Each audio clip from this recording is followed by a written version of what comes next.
They take up about half the ad about the side effects and the possible negative implications of taking this drug on a regular basis. Meanwhile, the woman is walking through a field of butterflies. She's blowing bubbles, walking a little puppy on a rope because she just took 2 pills and got over lifelong depression. Incredible. But the Jardiance ad, have you seen that? Jardiance, I believe it's a diabetes medication. And they got this big fat chick who gets off a train and immediately is leading 25 to 30 people in singing songs about how wonderful the effects are of Jardiance. And I'm thinking the last time I saw a drug like that was when we had Dennis Rodman doing shows at that Bamboo Beach Tiki Bar right on the beach here in Fort Lauderdale. And he was like gargling with Goldschlager. Yes, he was pretty much out of his mind the entire time. And one night he comes on our show, and I've never seen a guy happier in my life. And I thought, whatever drug this guy's on, I want some of that. Yes. I don't know that Jardiance gives you that kind of a feeling, but you would assume that it just was a key to happiness. That as soon as you started guzzling a bunch of Jardiance pills out of this bottle, that you were going to be happy and your diabetes was going to disappear, or would get to the point where you just didn't fucking care about possible complications and the implications of having this hideous disease. Unbelievable, right? So we have to get rid of that. The time. Wake up with Defo, joined by Lubie. Welcome to the Defo Show.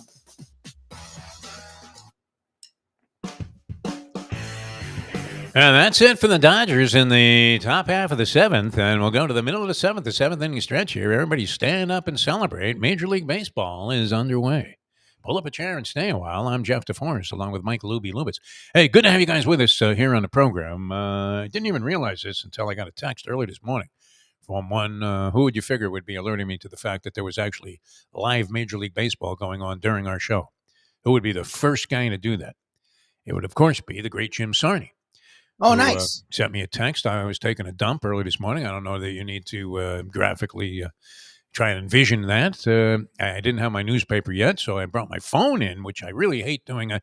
Taking a dump while looking at stories on your phone, it doesn't work, Lubie. I mean, I do it daily. I do it all day long. But you're always on your phone. I mean, you're on your phone during the show. You're on your phone at all times. You're always receiving or sending text messages or various things. Or maybe you get into. Do you get into Twitter arguments during the course of the program here, or X? I'm usually looking things up or talking from Mayo because I can't get on the keyboard. I like doing the chat. Yep. Like someone keeping the chat going. So usually it's show related. Like I don't really try to text others during the show, but I will, and I definitely don't do Twitter during the show, but yeah, I will either be looking things up or I'll be chatting with. But you're like that all day long. It's not just during the shows. I mean, you were almost constantly looking at your telephone. I keep trying to tell myself that life is too short to live it like this. Just staring into a little phone that you're carrying in your hand. And, you want to get out there and so-called smell the flowers and breathe the air and feel a little bit alive, right? And the phone, has that ruined society? What do you think? Seems like such a great advancement. Imagine that. Used to, I remember the process, if you had like a business call, you didn't necessarily want to spend the money in the early days of cell phones where it was like, what, $5 a minute to be on a cell phone? I mean, I didn't even have one in the days that it was fucking insane. Remember when it was a giant brick that they had on Miami Vice? I got hit in the head with one of those once in an argument with one of my ex-wives. You know how it happened too? We were on our way back from marital counseling. Of course. And I naturally was very happy and pleased to see that the counselor had some sense of logic and agreed with me on most of the things that we were having issues with. So, true to form, she took exception to that. And the next thing you know, I'm getting clonked in the head while I'm driving with one of those brick cell phones. And I literally saw the white light for a second. I mean, this was not, some soft blow. And I'm thinking, well, I'm glad I paid for that counseling session. It seemed to do a lot of good. That was the truth, though, Louie. I don't know how you do it. You're pretty good with therapy, Louie. For some reason, you respond to therapy. You don't respond to much else, but therapy you respond to. I enjoy I don't know if I enjoy it, but I know I have issues and I'd rather work them out if possible. I don't think you have any issues. I consider you to be a perfectly 100% normal human being. I really do. Well, that's nice. I have lots of issues, and I own them, and I know that they exist. So I'd rather work on them. It's almost impossible to get rid of them entirely, but I'd rather. It's impossible because you're with a woman. What are you talking about? And I would imagine, conversely, it's true. She thinks, hey, this will never work out because I'm with a man. Is that just the nature of relationships in general and the status of men and women? Let's face it. We think they're crazy. They think we're nuts. That's pretty much it. Yeah, do you really need to go and talk about it for an hour on some smelly couch? How come the furniture always sucks in any psychiatrist's office? Well, would that not be an indicator that are in the wrong place if you're thinking about it? Oh, okay. Tony Segreto going to join us later on here. Getting a note on that. Scoop Skolnick's scheduled to join us here on the program. Have you heard back from Scoop? Yes, that's the problem. We started 10 minutes late, so I wanted to give us a little bit of room for preamble. And we so got a live game to report on here. What are you talking about? 8:25, and hopefully Tony Segreto understands, and we'll go on at 8:40, and we can go a little past 9. It's fine. Okay, yeah, we can do it. Well, I'm actually I have to, believe it or not, be a guest on the Pete Shepard show again. Okay, well, On the Tony Bruno Sports Network. break, and then I can do a little bit more with Tony. Okay, yeah, you can continue there with Tony Segreto. That'll be awesome. Yeah, Ed Garcia, what a great time.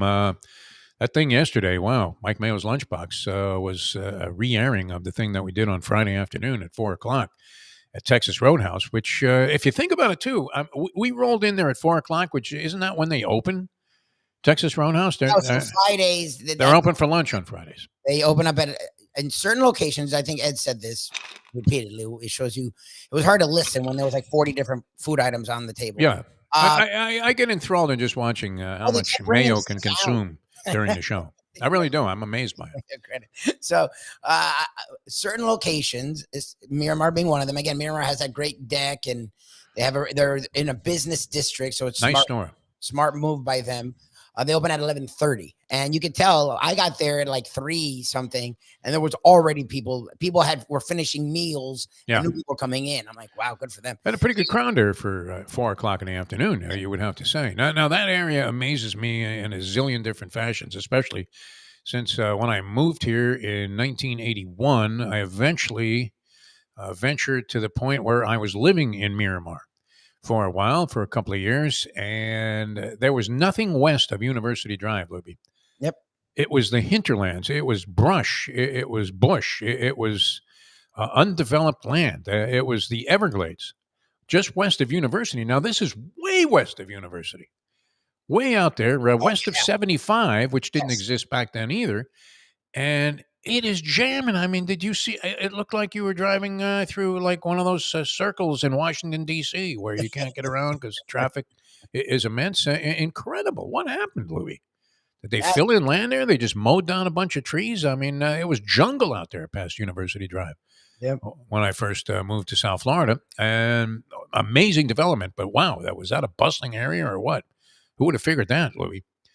I know it's been like that for a few years, but and a zillion restaurants there, and yet Texas Roadhouse was packed. So look forward to talking to Ed Garcia. We can't thank him enough for what he did. My big question is, are those coupons he gave us that were good for some freebie meals, are they good at any store, or are they just good in Miramar? I don't know what it means. I was trying to understand, because we've gotten gift certificates that I used to give away to listeners before, and I would use. I'm not going to lie. And but it would give like a price, and it would say this is worth this, and it went far. Like you could get 2 friggin' meals there, which to me, as we saw, I think I saw something on those coupons. It said good for an entree up to $40. Okay, well that's which no entree is $40.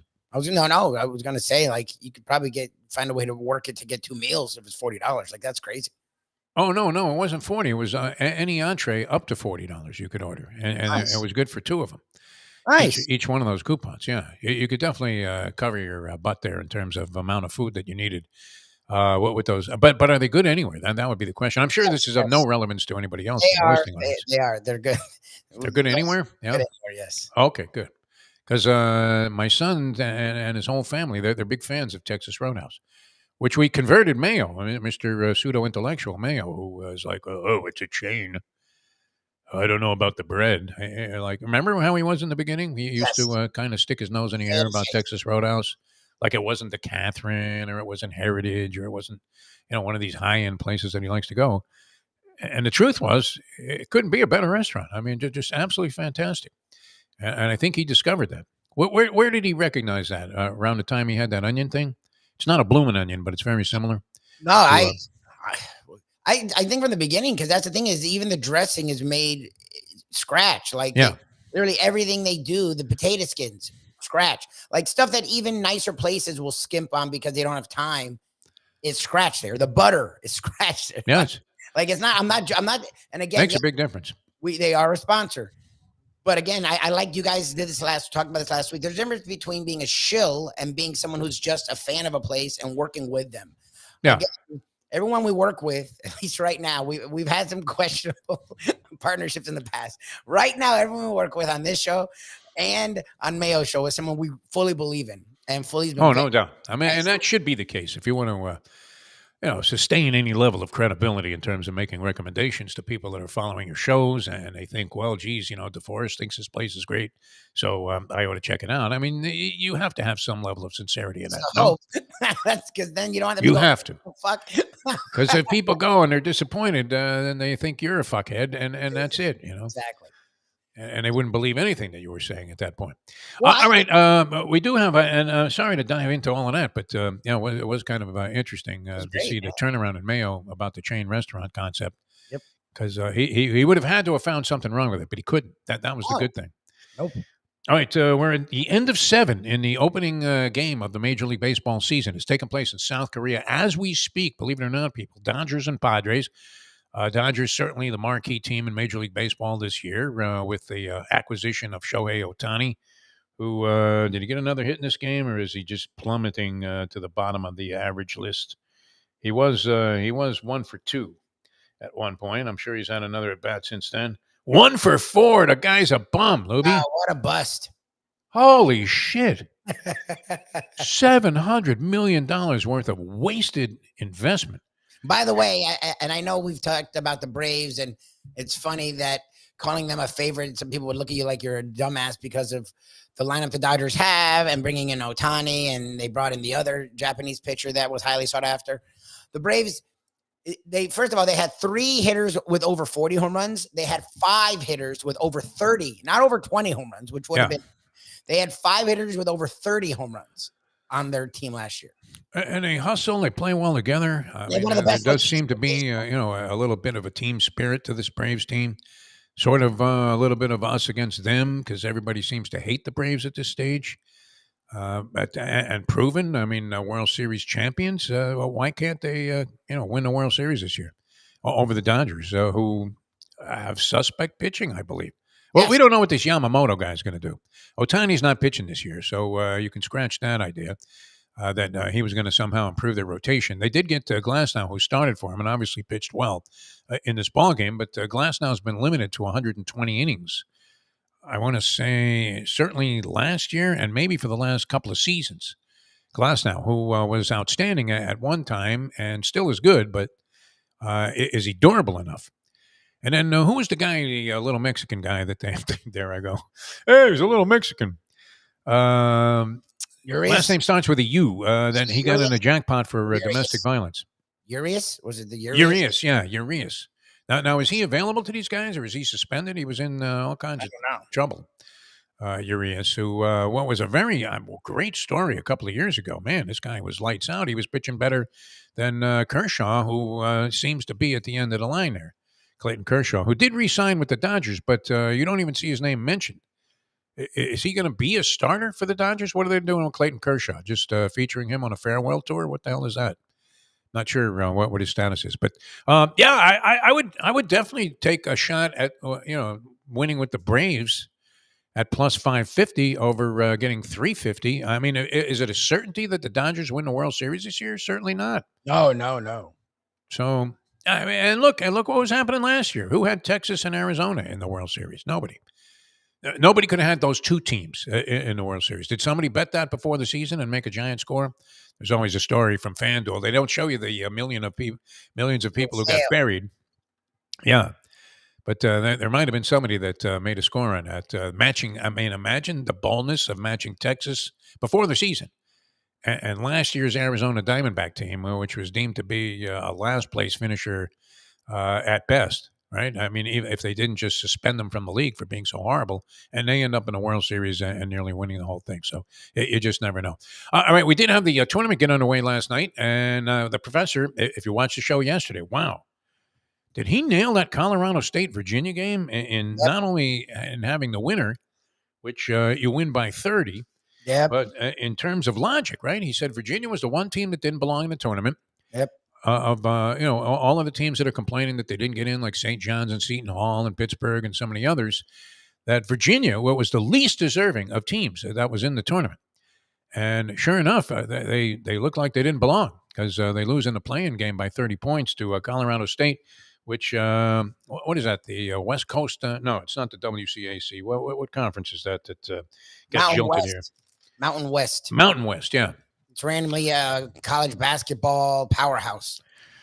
Strangely so, yes. They got a lot of teams in. Did they get 6 teams into the tournament? Is that possible? But most people feel like I thought they could have gotten 8. they were hosed in the seeding process. And 2 of their teams, Boise State, I believe, is the other one that ended up in play-in game situations. I think they played tonight, right? Boise State? Yes. So the professor, he gave us the logic yesterday. It was fantastic. I mean, I can still see him saying about these various things about Colorado State, Virginia, and he couldn't have been any more on the money with that thing. So I hope he made a big score. I would imagine that was one of his favorite games to play. Way to get off to a good start in the tournament. And he also liked Wagner to beat Howard. He had a line of logic there that probably he didn't want to say it on the air, but it's actually the first. Like, I'm not gonna lie, and I'll bite the bullet for him. When I saw Howard, I'm like, Howard. I'm like, okay. more racist or anti-Semitic statements. I mean, we have enough of them coming from Trump right now, right? I'm like, HBCUs don't always do fantastic. I don't remember any time an HBCU's done anything in the tournament. So I'm like, nothing. I was amazed Howard was even in it. Weren't you? I guess they're in a conference where somebody has to be in, and that was it. Scoops Kolnick saying he's having difficulty hearing the program, but he's about ready to go. Change the setting. It'd be very difficult to do an interview with a person who couldn't hear the questions. I guess it doesn't matter if it's Belichick, right? Maybe better. We should try this experiment there with the Scoops Skolnick. Should we just part for a couple of messages here and see if we can straighten it out, Lubie? Let's try that. All right, so we're going to come back. We have Scoops Skolnick, and then Tony Segreto is going to join us, go a little old school. Yes. And that's brought to you by Texas Roadhouse Restaurants on this fine Wednesday.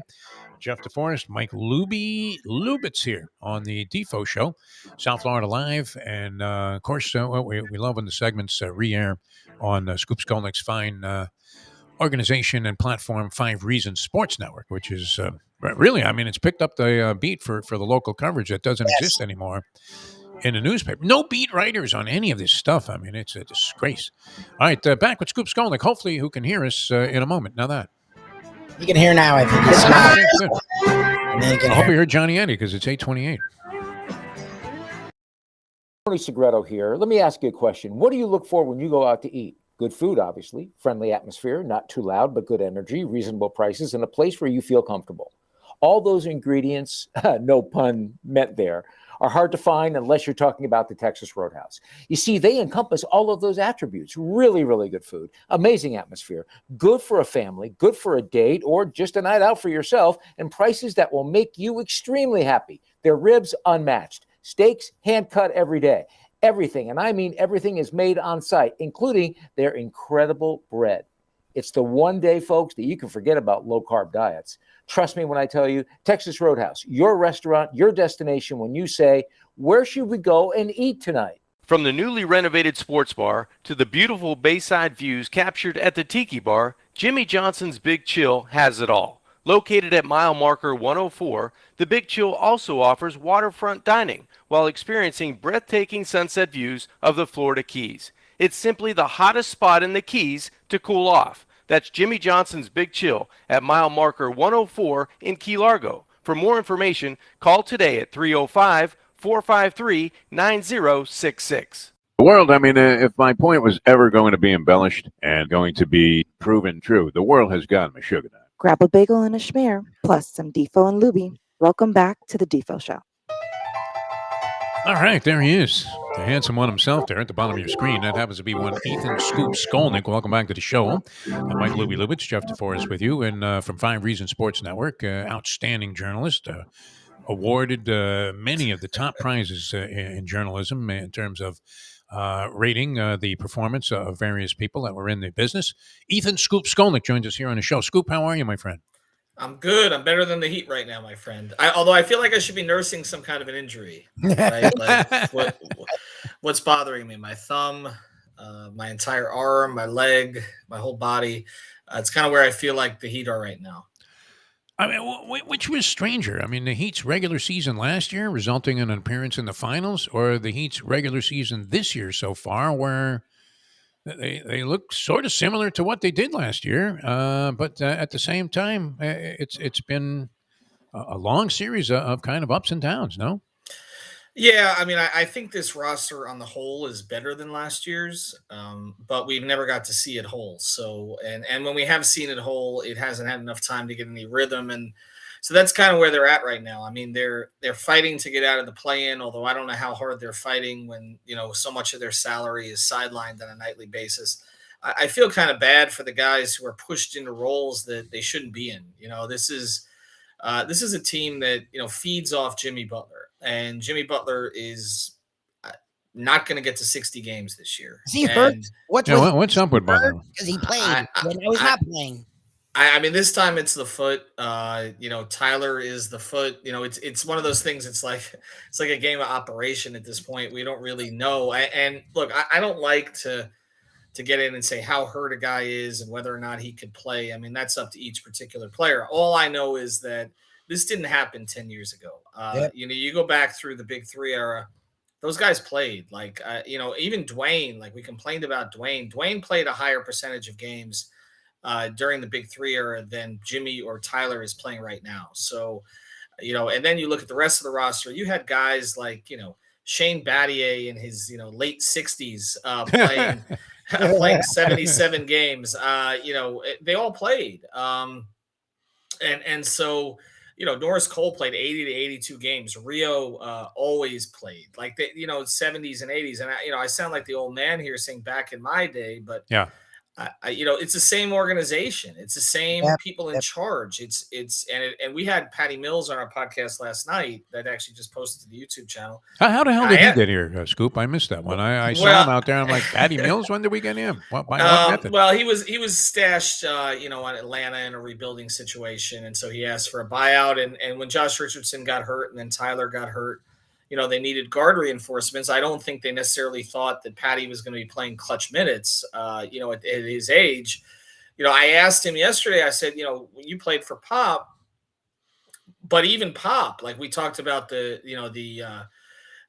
management, the load management, like the Pop was doing, which kind of started this about 15 years ago. Even his guys were not sitting as much as this. I mean, and the Heat at that time had this strong stance against it, and now it seems to have flipped the other direction. He said that some of it is just players, wanting to be 100% when they play, and all the rest of this, and the training staffs wanting to make sure they're ready for something later. And I've heard that argument, just be ready for the playoffs, but you're making yourself harder for yourself when you get into the playoffs. You're looking at an 8 seed. That means that you got to win potentially, if that's where they're at, you got to win a road game in the play-in just to get yourself positioned to go into the playoffs to play a road series. I mean, this, what the Heat did last year has sort of skewed everybody's sensibilities on this, because that just doesn't happen. Like you don't go from being the 8 seed or 7 seed, losing a game, ending up in the 8 seed, and then in the last 3 minutes of the game, you're fighting to just to survive. You needed 31 from Strus and a big shot at the end just to get out of there, and then you have to play. You're playing Milwaukee and Boston and all those teams early in the playoffs. This is going to be a Herculean task for them if they don't just get to the 6. They got to get to the 6, and then at least reset. Probably playing Cleveland, maybe New York, maybe Orlando, and just try to steal a road game there. But if they're trying to get out of the play-in again, I think they're out before they even get to the playoffs, to be honest. All right. I mean, what needs to happen? Guys just have to get out there. I naturally was a little bit shocked because I blindly took the 4 points with the Heat against Philadelphia, thinking Philadelphia isn't very good, and the Heat are going to start to make their push. And then I turn on the television set, and there's Jimmy Butler in street clothes. And all I could do, Scoop, was look at the television set and scream, "Fuck!" Right. Well, that's why My you probably wife should called have the got cable company, thinking the signal went out. She couldn't figure out what I was screaming about. You probably should have gotten 6.5 at that point. Look, it's Which would have it's been one of- real torture, by the way. Well, exactly. Yeah. Look, it's just that again, it's 3-4 hours before the game, and when the message that he's been downgraded from questionable to out, I don't know how that's not deflating for this team at this point. They feed off of him in so many different ways. They're built around him. That the whole structure of the organization is built around him now. They've let him get away with things they never let LeBron get away with all across the board, basically because he has produced, and Pat sees him as kind of an extension of himself, and to a certain degree Spo does also, but it's everything. And but the one thing that has to happen is play. And I can't even count, like I said, I can't even count the number of injuries at this point that he's had. And we knew that this would be somewhat of an issue when they signed him, because Tibbs had put a lot of wear on him and all the rest of that. And again, he's getting excused because of what he's produced in the playoffs. But, you watch that game and you're like, okay, you've got Caleb and Jaquez and Mill. They're trying to do things that they are not tasked with doing on this team. Rozier's healthy, playing well. Like Rozier is supposed to be their fourth or fifth dude. Rozier wasn't brought in to be Right. their second guy. Right. like the whole thing. Like, look, at some point, and again, I learned last year, I'm not throwing anything out. Who knows what the hell will happen? There's still like 14 games left. Fine. It's just, it felt like there was reasons last year. It felt like Defo's comparing the season last year. Last year, it felt like they were hurt and they were frustrated. Right. And they were like, what the hell's going on? This year, it doesn't feel like that. It feels like whenever they play, they get on a roll. It's like, oh, look at them. We had you on 2 weeks ago. Look at the Heat. There's no one they're scared of. And I believed it.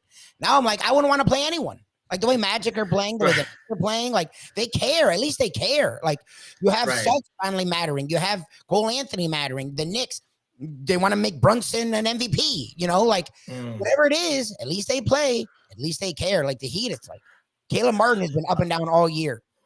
Jaquez is now, he's a rookie. Like how much we were making Jaquez their third best player at one, like you're trying to thrust these guys into weird ass roles. Well, teams have scouted him at this point, and so that's the thing. He's got to now counter that, and that's not easy. I mean, for a guy who's already played twice his college season, Caleb, I think, has actually been pretty good over the last couple of months. Once he kind of got into a rhythm. I mean, now even as much time as he missed early in the season, he's going to end up playing a lot more games than either Tyler or Jimmy. I mean, Tyler's stuck on 36. I mean, I don't know that he's getting to 40 at this point. And Jimmy's not getting to 60. And there does seem to have been an organizational shift here where they're tolerating this. And like I said, it's just frustrating to watch. I thought that Pat used to be too much the other way, where he would be driving them for the 1 seed. And then during the Big Three era, I thought they kind of found a happy medium. They would play hard enough to get a home seed and not stress themselves too much. Like they didn't catch Chicago that first year. They didn't catch Indiana one of the other years. They just went up and beat them in the playoffs. Okay, so that's one series that you got to do that. But, when you got to do it, not just 3 series, if you're going to get to the finals, but you also have to get out of a play-in just for the right to have an opportunity to do that. You're just creating a situation where, again, first, it puts too much stress on your players later on. It's not plausible to continue to do this. And additionally, I do think it gives the fans the idea that you just don't care about the regular season. And so then they're going to start to tune out. And we've, honestly, because we gauge our numbers on a daily basis, we've noticed that when they have a big win, which has been far and few between, we get a ton of downloads. But otherwise, there just seems to be sort of an apathy about this team right now, again, because it's kind of like, okay, let's see where they end up and see if Jimmy can save us again. And I don't know, Jimmy doesn't look inclined to save anybody right now. Like I just, I don't, his numbers are good. The efficiency numbers are good, but if you actually break down the games, there's been about like 6 or 7 games this year that he's been really engaged. Other than that, there's been a lot of kind of no-shows for a quarter, for a half. I mean, against the better teams in the league like Boston, Milwaukee, every time they have a national TV game, everybody says, "Oh, Jimmy will get up for this one." Actually, he's played the worst in those games. If you look at his numbers against the better teams in the league, there's a lot of 13 points, 15 points, 16 points on low efficiency. His better games this year have come against the garbage teams. And that's just kind of, again, I'm a big Jimmy fan. I love what he's done here in Miami.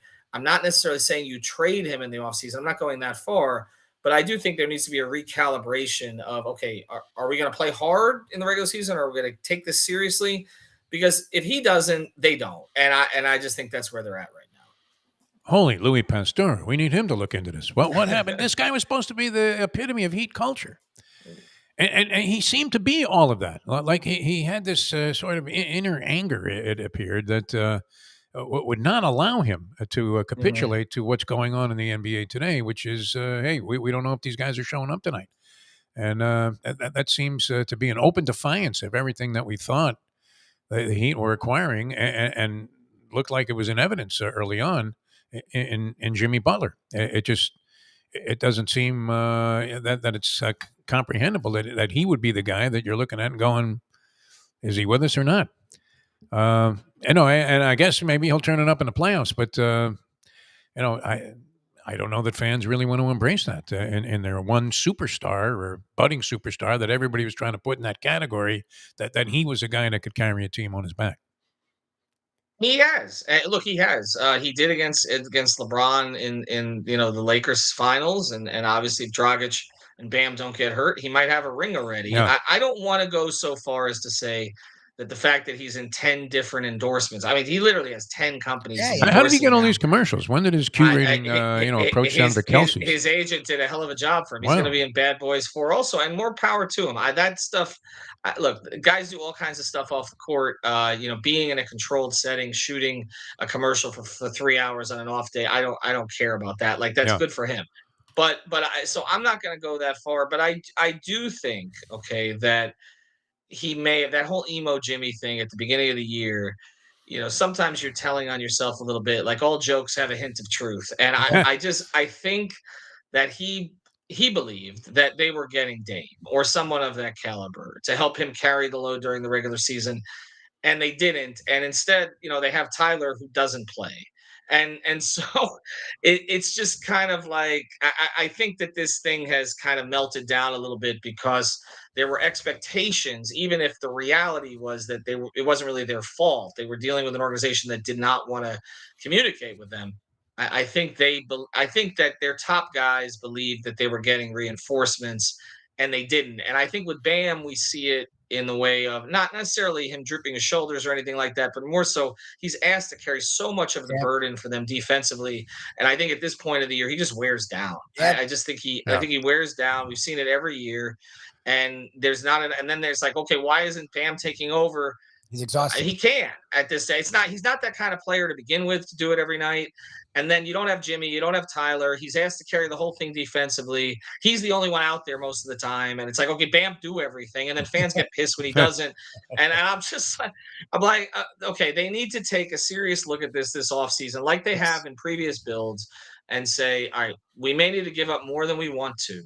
We may need to give up more of the future than we want to, but if we're gonna make it work with Jimmy and Bam, we have to get them more help to at least carry through the season. Jimmy's gonna play 55 games, okay.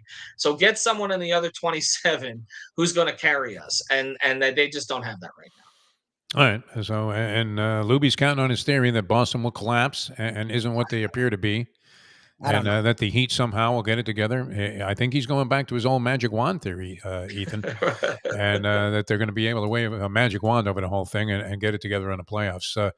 Spoelstra's got to be ready to pull his hair out, huh? Is it standing up like Don King at these post-game press conferences?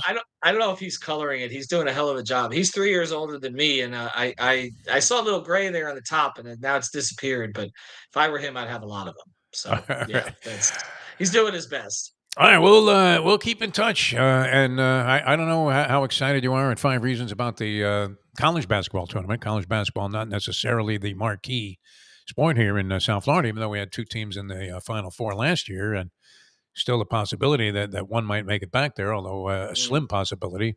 I mean, we'll look forward to all of this coverage on 5 Reasons Sports Network and see if we can't find a solution for the Heat. Scoop, thanks. Always a pleasure, my friend. Great job as Thanks, always. Scoop does know his stuff, Lubie. There's no doubt about it. All right, speaking of guys who know their stuff, man, this guy did it for how many years, Tony? What was it, 41, 42? 41. 41 years. Holy crap. On local television. Holy Ralph Rennick, man. I mean, there's nobody more legendary than the guy we're about to introduce to you, and that is the great Tony Segreto.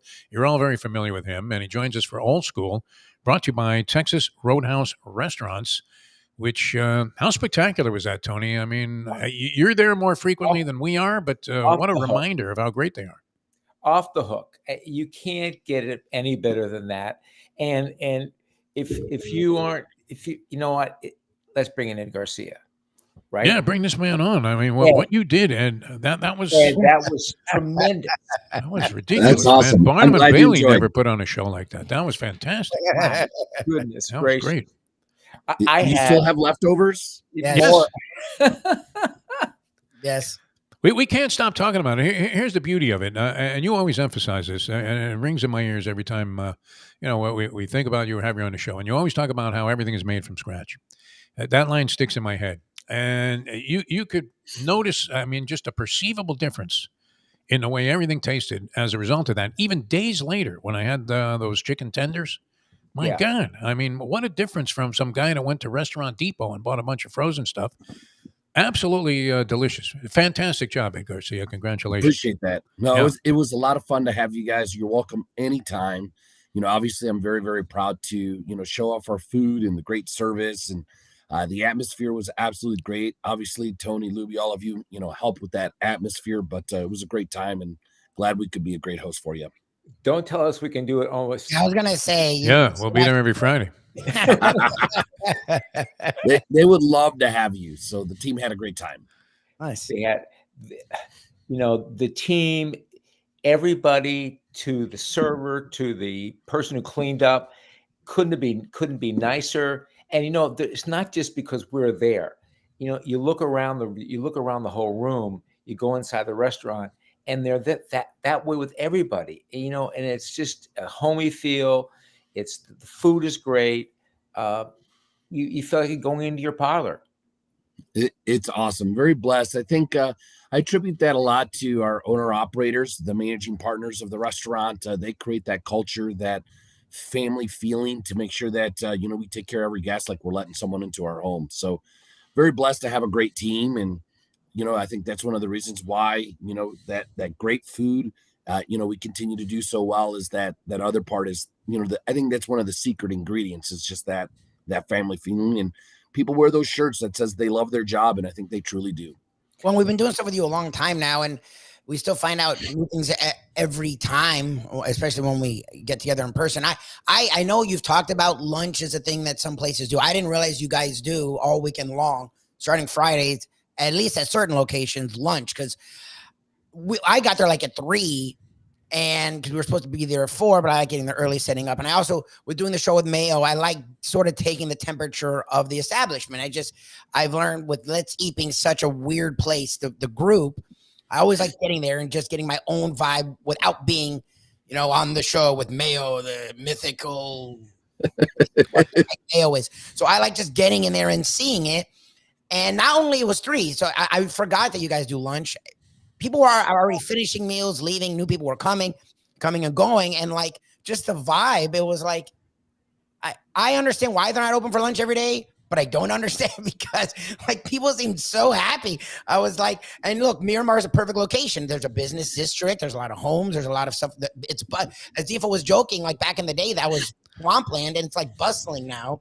Like I was like, I could see this being perfect for lunch because you guys get it done quickly. It's quality, good prices, and it doesn't bust the bank. And you also, everyone left with a smile. It was the weirdest. Like usually someone's pissed. The 6-year-old, 8-year-old, like everyone was happy. I was like, okay, Ed's not lying. Like I'd never been there that early. Like I had been there to see our buddy Fernando, who used to be the managing partner of Miramar, but it was closed. Like I never lunch on a Friday. Like people are usually trying to get in and out.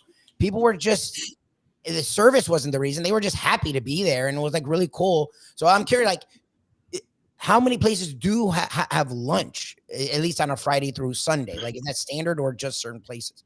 The Friday through Sunday Saturday and Sunday is about 99%. Okay. Friday through Sunday is really starting to grow with a lot of Texas Roadhouses. And again, a lot of it's just preparing for that busy Friday night. So it helps opening up early. We do have about, I want to say 8 locations across the U.S. that do open for lunch all the time. Oh, wow. And, Gainesville's one of them. And in Florida, at least, that's the only one in Florida that I'm aware of. It's a big thing. I'm sure, Lubie, you took a nap or 2 afterwards. I think Tony napped in the car. I think that's I went straight to a clinic after that. I mean, what did you do to that ribeye? Because Yeah. Defo just like, it's mine now. Yes. that thing was great. That is really one of my favorites. The bone Yeah. I mean, That was awesome. You can just tell that it's naturally aged. There's no chemicals, and it's a very important piece. Is serving that quality and really the price. So I had a date night that night, and I had the bone-in ribeye as well, and I paid a little over triple, for dinner. But the wife did want Texas Roadhouse, but I didn't want to continue working, so I took her somewhere else. I had 2 pieces of Defo's ribeye. You could literally cut it with a fork. Yes. Right, Defo? Yeah. It was great days later. I was still feasting on that thing as recently as yesterday, having a couple of bites a day here and there. And I've been telling people, honestly, Ed, I can't help but spread the word. It's like, you all of a sudden you got the good book on food. Because I referenced it just like you did. I'm thinking, geez, I've paid $96 for a ribeye a la carte at steakhouses, and I mean, this was comparable to anything I've had. And on top of that, you're throwing in a couple of sides. You got to be kidding me.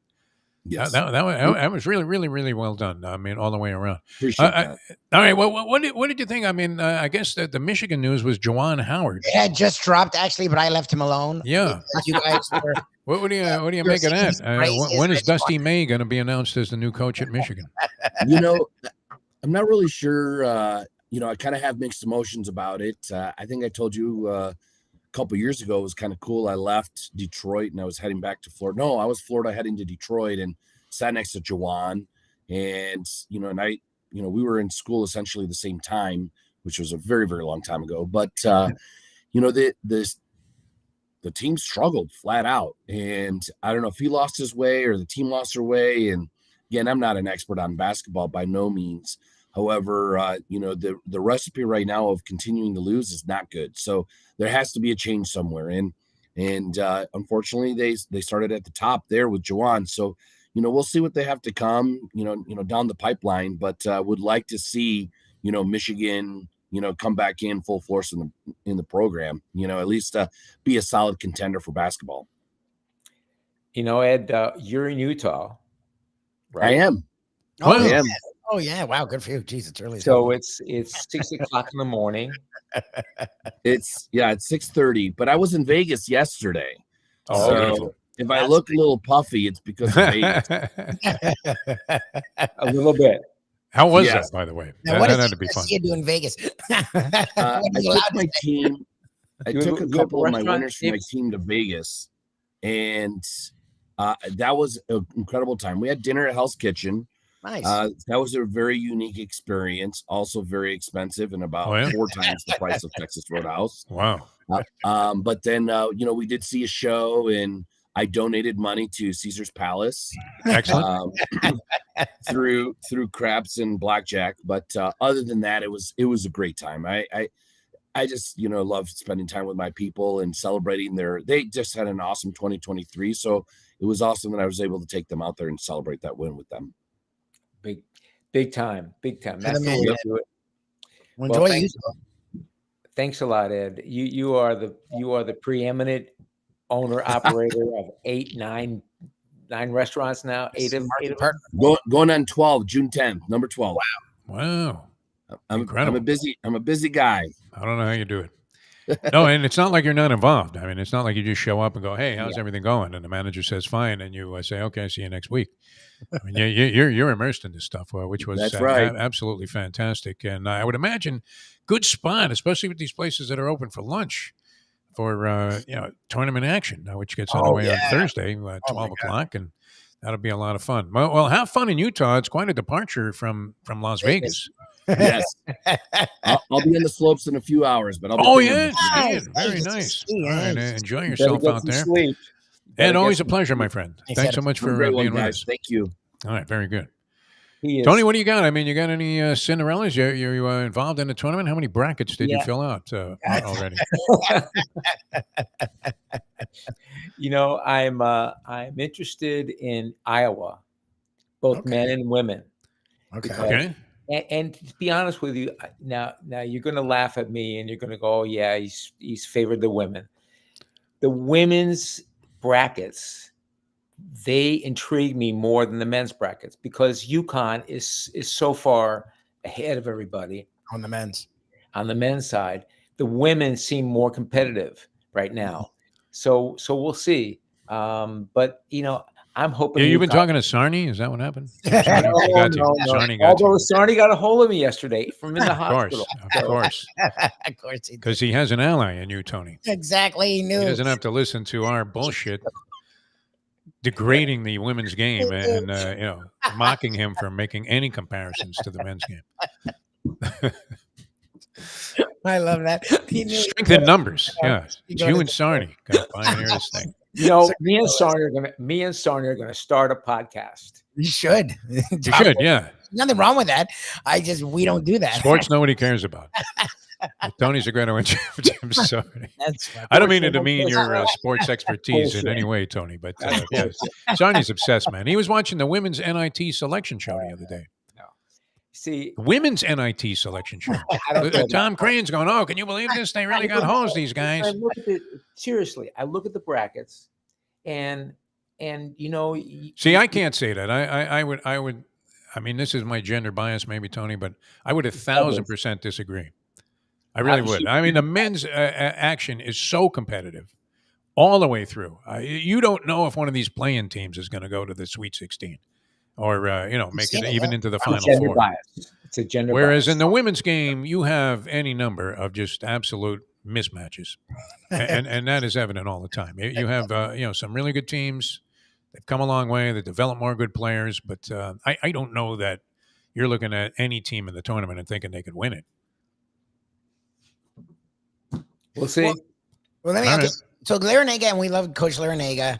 We haven't had him on a while because it's been a tough year, and I sort of try and leave these guys alone. He came out the other day and he said, look, he was a forerunner if we were the kind of people to broadcast things that are said on our show, which we don't. Years ago, before the portal was wide open, when it just became sort of a thing where you saw the Russell Wilsons, where guys were like, they had the grad year so they could go and play immediately. When that started to infiltrate into basketball, he brought it up to us and he said, look, it was before NIL. He's like, the transfer thing is going to be, he needs to work fast, but like, it's going to change the game. Like It's more competitive. It is more competitive. The other day and he said, look, it was a rough year. They lost the first freaking game of the AC tournament. They were around 500. I think they were under 500 in the conference. They finished the year, I think, on a 10-game losing streak. It's a really bad year. Injuries, whatever. There's no excuse for the way the season went.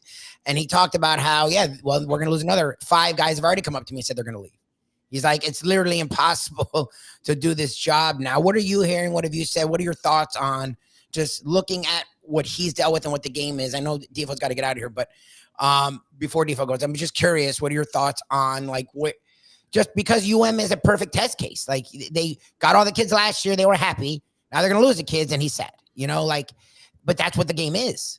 Same, the same thing, they got to rein it in the NCAA just opened the gates and now they got to rein it in. And that's not going to be easy.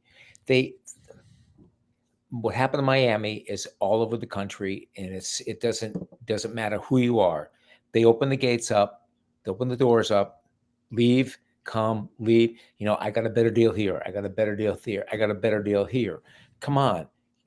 how are you gonna deprive the kid of a 6-figure deal Hey, over here and a 5-figure deal over there? It doesn't happen.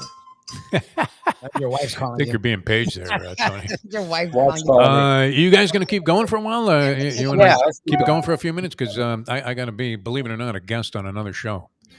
So I'll leave it to you guys. I'm just going to do a fabled walk-off here. That'll be great. Tony Segreto, ladies and gentlemen. Mike Lubitz continuing for a bit longer here on the Defo Show. Always a pleasure, my friend. We'll see you Friday. In style at Champions, the outstanding simulcasting room at beautiful Hialeah Park. Yes, the grand old lady of thoroughbred racing has never been more vibrant, and you can wager on the races from the top tracks around the country while enjoying a cocktail at the Brass Rail Bar or any of the fine food served throughout the facility. If poker is your game, you're covered in style, and you can play all your favorite Vegas-style games, including blackjack, craps, and roulette, in Hialeah Park's sizzling hot casino. Get a player's card when you walk through the door for all kinds of generous amenities, including our favorite, free play, when you come out to the ultimate casino and entertainment destination, Hialeah Park. These days, we're all looking for comfort anywhere we can find it. Thank goodness for Landlubbers Raw Bar and Grill in Plantation, because they are making sure you are as comfortable as possible. First of all, they're not only open for delivery and pickup. All you have to do is go to landlubbersbarandgrill.com for both pickup and free delivery. You're going to have the best wings in the world. You're going to have a great burger. You're going to have their amazing soups. Again, Landlubbers, Raw Bar and Grill. It's nice and easy. Just go to landlubbersbarandgrill.com for both your pickup and free delivery. Thank goodness for Landlubbers for making you always feel right at home. Are you looking to buy your first home? Have you been turned down for a loan? Do you need to refinance or get money out of your home?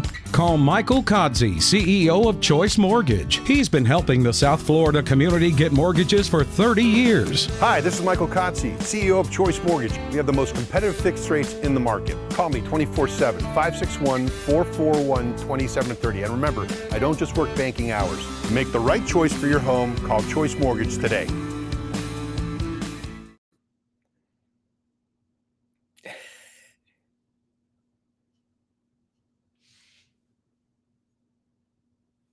What we gonna do right here is go back, way back into time. We are now kicking it old school with the one and only Tony Segreto. Brought to you by Texas Roadhouse. Tell me, doctor, where are we going this time? Alrighty, there he is. The one and only Tony Segreto. We're going to go a little bit longer here.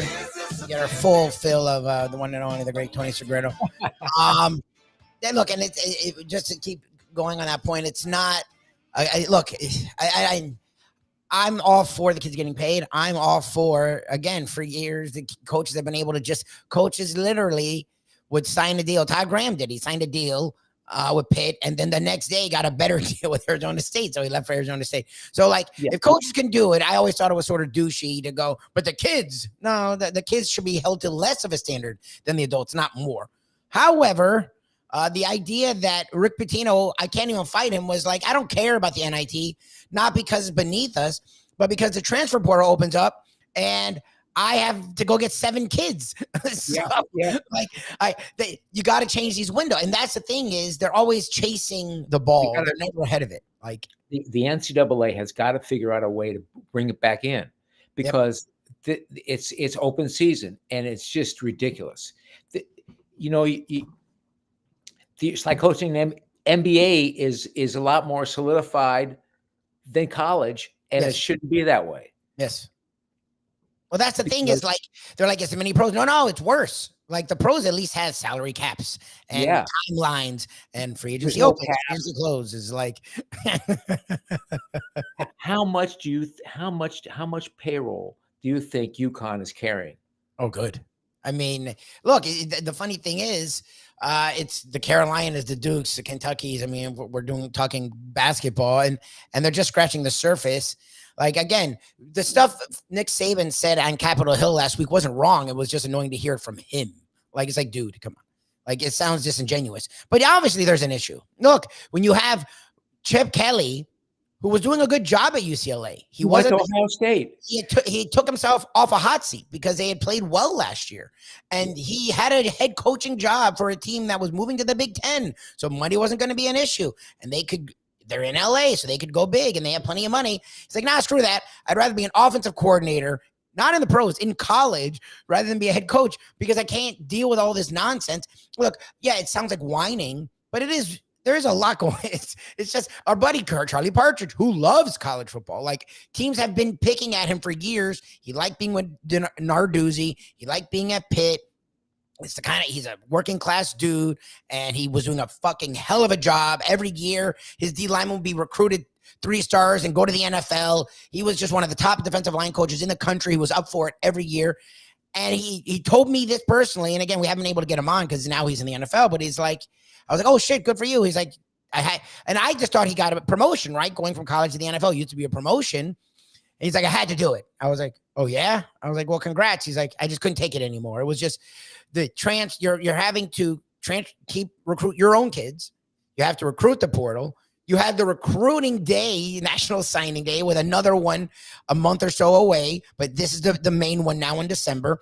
He's like, even though I'm a position coach, I have to know about NIL. I have to know about this because that's all they ask about. He's like, the NFL is easier.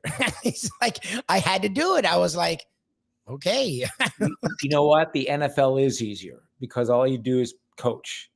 Well, there's a season. There's an off season. They've regulated the crap out of it because of injuries and this and that. It's like college football, college basketball is actually less regulated than the pros. Yes, so it is. That's a good point. That is. They should figure out a way to regulate it. Yes. Plain and simple. And that's the problem. Is again, the NCAA supposedly didn't have power anymore, but now they're trying to have power. So it's just, I feel weird saying this out loud because these are guys making millions of dollars to do look, my dream was to be a coach. Like, I knew I wasn't going to play at a high level. I went to college hoping I could coach, and then found sports management and found radio. But coaching was always something I was like, man, that would be so freaking cool. Like, to be able to coach on that scale. So I feel weird saying this out loud, but at times I feel for these people because their job, and I get it. Every job is changing all the time. There's no stability in any job. Fine. But I feel like you at least have sort of an idea of what the job is. This job, in the blink of an eye, that was the same for 100 years. And then fine, the last 20 years, it's changed a little and a little and little. In like the last year to 2 years, it's done a 180. And these guys just don't know what's going on. And I do feel for them because it's like, there's fixes that could be put in place that would make it easier for everyone, including the kids, because the kids don't know what the hell's going on. Like the kid, Caden Proctor, who out of Iowa, committed to Iowa, then flipped on signing day, went to Alabama, was a freshman All-American, an SEC All-American, All-SEC player. Then coach leaves. He flipped. Goes to Iowa, was on Iowa's campus, going to be at Iowa, and then out of nowhere yesterday, which means Kalen DeBoer is starting to settle in. Then Alabama was pecking at him. Now suddenly he's going back to Alabama when he was already at Iowa enrolled in classes, which I didn't know you could do that. Like, but the kids getting tugged in a million. These are kids like getting tugged in a million directions, and their families don't help because their families just see the dollars. And look, I'm mad at them for that, but it's like there's fixes. If you put in deadlines, these kids would have to abide by it. They're just, who the hell does that? Like, who's there? A lot of these kids are from low-income families, and then you find someone's throwing $500,000, $750,000, $100,000 at you. You got to take it, and that's a problem. Who do you like in the tournament? Who do I like in the tournament? Look, UConn in Houston have sort of been just a buyer of everyone else all year. I like Purdue. Purdue's interesting. They've left a bad taste in your mouth from last year, but again, Edie's back another year, and I think it's his last year finally. So you would think that they're not going to just go out easy. Auburn's a team that people keep talking about because now that bracket sucks. There's UConn, San Diego State, Auburn, Iowa State, I think, is all in the same freaking bracket, but Auburn's a team. Look, what we've learned in sports a lot of the time, and it's not always the case, teams will lose in the first round of the conference tournament and then go on a run. It happens. But teams that get hot in every sport, you've seen it with the Giants win a Super Bowl. You saw it with the Diamondbacks this year, a schmank team that was 50-1 heading into the freaking postseason, finds themselves in the World Series. It had like the team, the Miami Heat screwed around. Whoever gets hot, that's it. That's Auburn that's got on a nice roll at the end of the year into the SEC championship, demolished, ran right through. Like Florida was playing good ball, just ruined them Sunday. They're a team I'm sort of keeping an eye on. Their bracket sucks. Their bracket's really tough. Yeah. But for whatever you want to say about Bruce Pearl off the court, he knows how to coach. Like the guy at this time of the year, he knows how to coach, and he gets really good talent, and they're playing good ball at the right time. And with the tournament, that's everything. Got to keep your eye on FIU. They may run again. Look, that's the only thing that sucks for them, and it's vice versa for UConn to have to play a Final Four combatant in round 2 would be ridiculous. I mean, they got to get out of round 1, but they would have UConn. And look, that's the thing about playing a 1 seed. If you get them early and you can somehow get by them, now they're number 1 seed. So you've taken out the toughest combatant. We'll see. They struggled this year. They struggled in their own conference tournament. I don't know what to do with FAU. But again, they brought back almost an entire team that went to the Final Four. And experience, as you talk about all the time, the moment, and we make fun of you, this is where the moment actually does pays off. Stars or knocks down kids. Yeah, it's going to be fun. It's going to be fun regardless. Both the men and the women are going to be fun to watch. So buckle up. Do you see Caitlin Clark? Okay, that's the question, actually, because the men's, it feels like UConn, Houston, and then we'll see, because it always takes you for loops. Caitlin Clark, do you see her ascending and getting herself a championship? Because South Carolina is the one that's undefeated, but the story all year has been Caitlin Clark and her Iowa team. I hope so.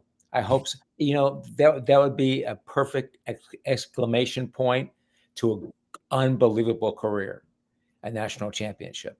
And all the pressure's on her, all the pressure's on them to win.